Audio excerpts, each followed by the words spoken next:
इसलिए वक्त बदल गया है, आपको दिखाई नहीं देता है तो उसमें हम क्या करें? आंख का जांच कराइए और चश्मा लगाइए, दिखेगा आपको कि पश्चिम बंगाल में जो चिन्हरण हुआ वो जायज था। यही कह दीजिए, यही कह दीजिए देश के सामने, यही कहिए।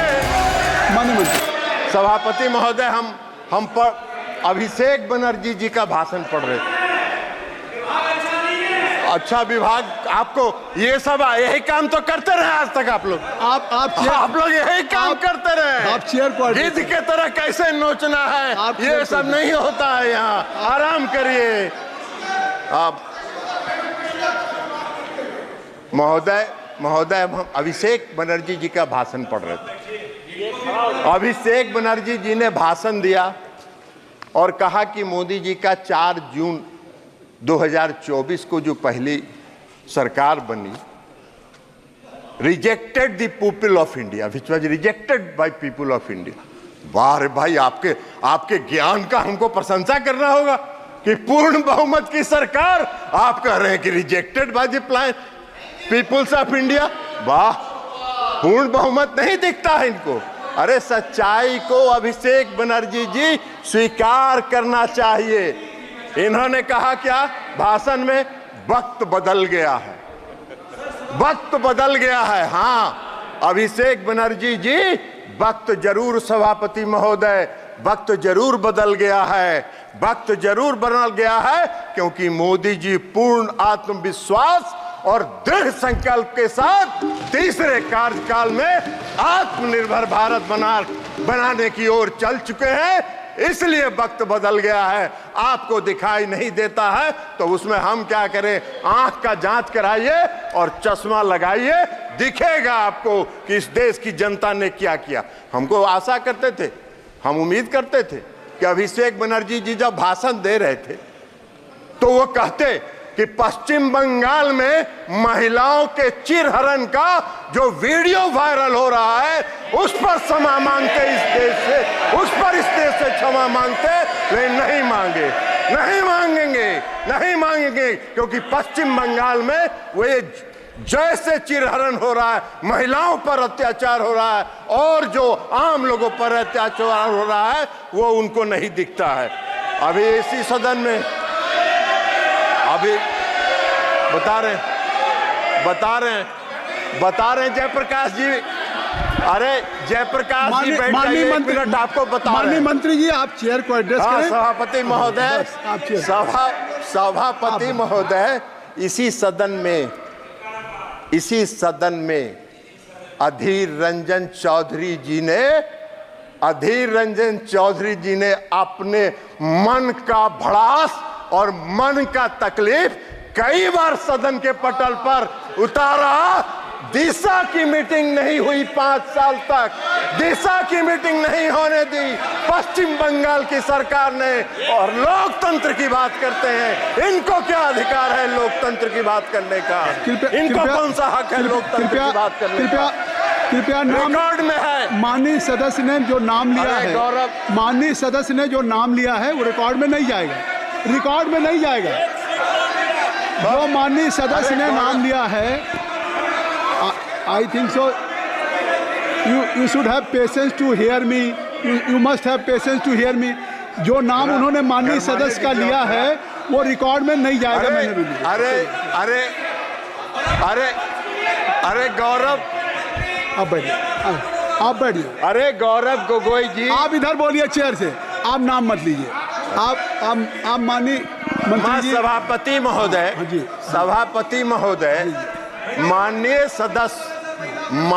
सदस्य गौरव गोगोई जी को नहीं, वो भी थे यहाँ, वो इस सदन में प्रेजेंट थे जब अधीर रंजन चौधरी नहीं, उनका नाम मत लीजिए, वो सदन के सदस्य नहीं, ठीक है, इसलिए मैं नाम, ठीक है, हाँ ठीक है, आप हो गया, विड्रॉ कर लिए उनका नाम उनका हमने वापस ले लिया। सभापति महोदय, उनका नाम हमने वापस ले लिया, लेकिन सच्चाई है कि 17वीं, बैठ जाइए ना जयप्रकाश जी, बैठ जाइए, हुड्डा जी अंदर जाने वाले हैं, बैठिए।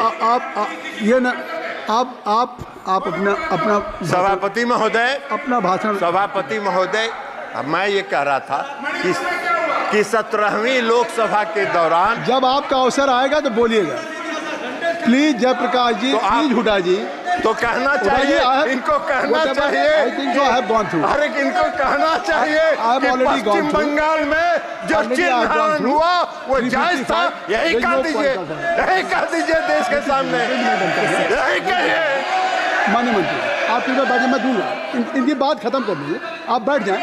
जयप्रकाश जी आप बैठ जाइए ना। ये क्या बात है? आप जयप्रकाश जी बैठ जाइए माननीय सदस्य। ऐसे सदन ऐसे नहीं चलता।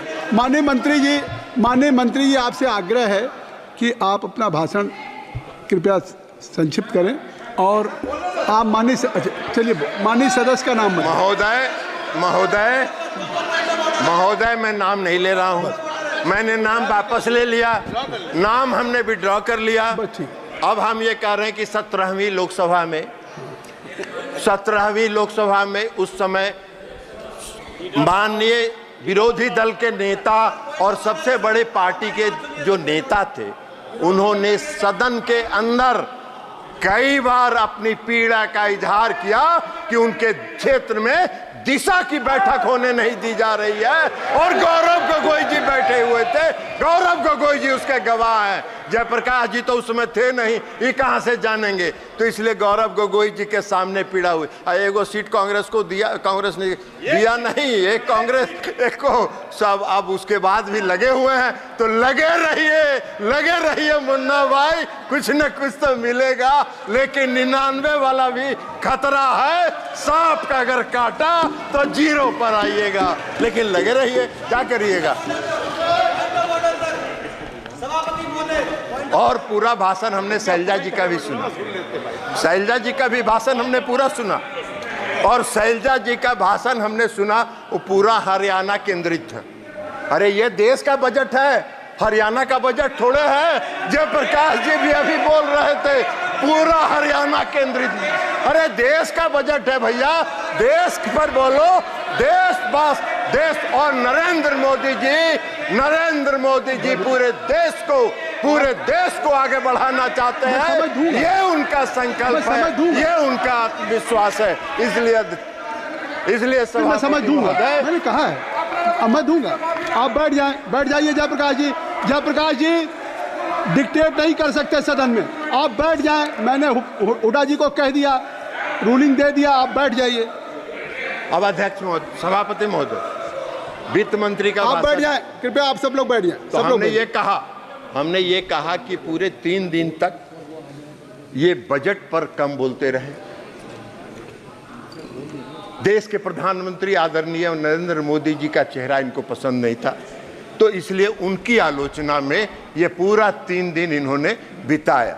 अब बजट में जो प्रावधान है उसको इनको दिखाई ही नहीं पड़ा, वो देखना भी नहीं चाहते, इसलिए कि ये तो पीड़ा में है, अंदर से कष्ट में है, विचलित है। तो मन जब विचलित रहता है तो सच अच्छी बात दिखाई नहीं पड़ती है, इसलिए कह रहे हैं इनको। बजट के भाषण में, वित्त मंत्री जी के बजट के भाषण में साफ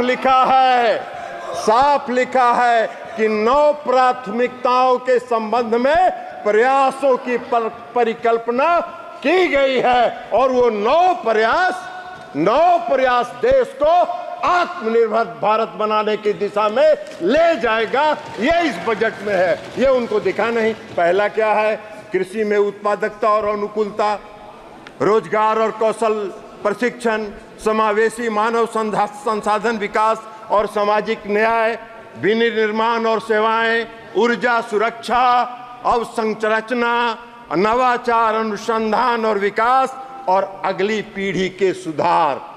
तो प्रधानमंत्री नरेंद्र मोदी जी तो अभी की पीढ़ी के अलावा अगली पीढ़ी तक भी सोच रहे हैं, इनको ये दिखाई नहीं पड़ रहा है।